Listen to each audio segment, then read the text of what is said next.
राम मंदिर करोड़ों श्रद्धालुओं की आस्था का सबसे बड़ा केंद्र, लेकिन अब इसी मंदिर में चढ़ावे में कथित चोरी का मामला देश भर में सुर्खियों में है। एसआईटी की शुरुआती जांच के बाद अब एफआईआर भी इस पूरे मामले में दर्ज कर ली गई है। कई लोगों को हिरासत में लिया गया।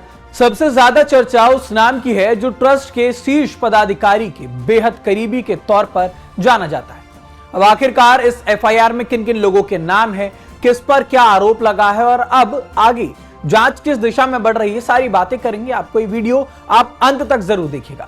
नमस्कार, मेरा नाम ऋतिक ठाकुर और आप देख रहे हैं न्यूज एक्सप्रेस।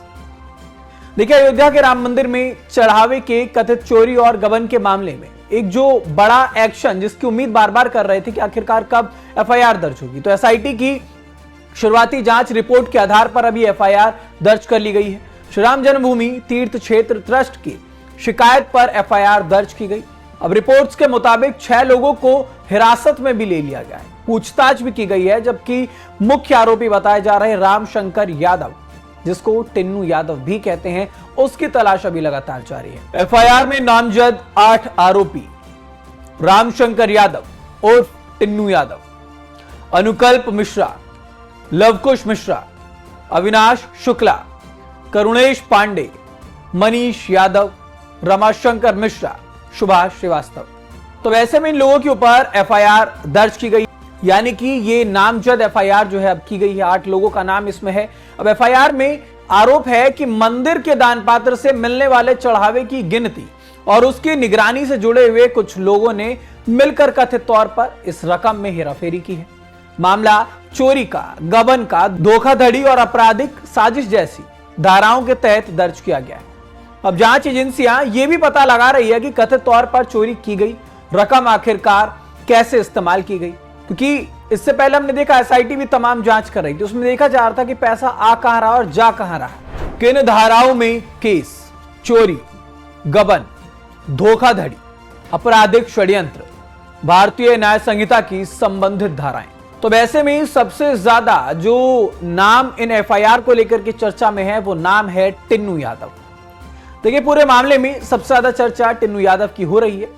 बताया जा रहा है कि वो ट्रस्ट के महासचिव के ड्राइवर रहे हैं और दान पात्रों की आवाजाही और उनसे जुड़े हुए कामकाज में उनकी भूमिका सबसे ज्यादा थी।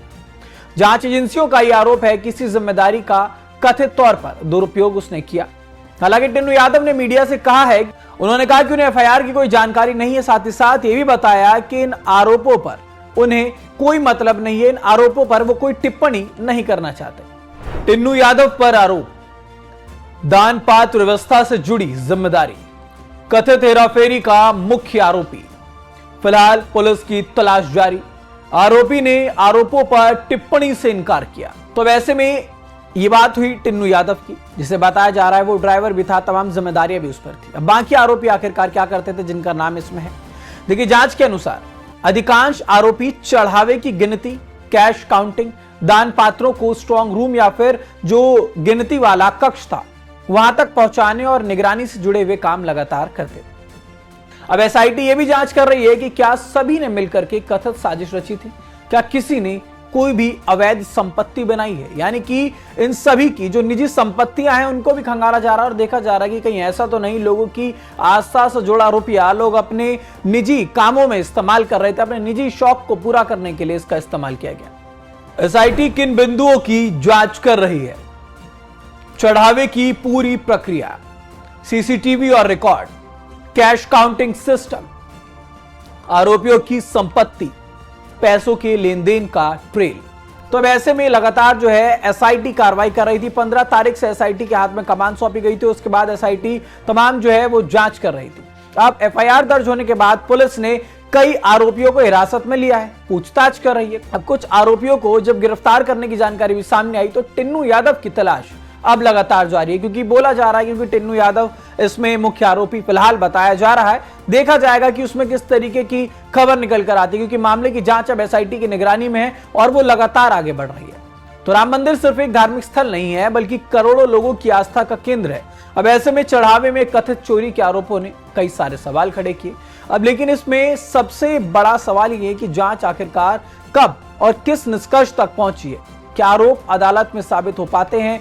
क्या इस मामले में कोई और बड़े नाम भी सामने? क्योंकि चंपत राय, जिनका नाम बार बार इस मामले में सामने आ रहा है, उनको लेकर के फिलहाल कोई एफआईआर नहीं की गई है। चंपत राय की तरफ से कोई साफ तौर पर जो जवाब है वो निकल करके नहीं आ रहा है इस पूरे मामले को लेकर के। उनका भी कहना है कि जो ट्रस्ट है इसका इससे कोई लेना देना नहीं है। राम मंदिर की रिपोर्ट जब चंपत राय से मांगी गई थी पीएमओ की तरफ से, तो चंपत राय ने उस रिपोर्ट के लिए मना किया था। उन्होंने कहा था कि एसआईटी की अभी जांच चल रही है। लेकिन अब फिलहाल ये जो 8 नाम है इनमें चंपत राय का नाम बिल्कुल नहीं है। लेकिन अब ये देखना होगा कि करीबी का नाम अगर यहां पर आता है, ड्राइवर का नाम अगर यहां पर आता है, तो जो बड़े शीर्ष लोग हैं जिनके ऊपर गाज गिरनी चाहिए, आखिरकार उनसे पूछताछ कब होगी। अगर चंपत राय के ड्राइवर जिम्मेदार हैं तो उनसे ज्यादा चंपत राय भी शायद इस मामले में जिम्मेदार हो सकते हैं। तो सभी पर अब ये जो बातचीत है, जो पूछताछ है, वो लगातार हो रही है और धीरे धीरे ये माना जा रहा है कि अब तस्वीरें जो है राम मंदिर को लेकर के साफ होगी, तमाम एक्शन जो है वो लिए जा रहे हैं।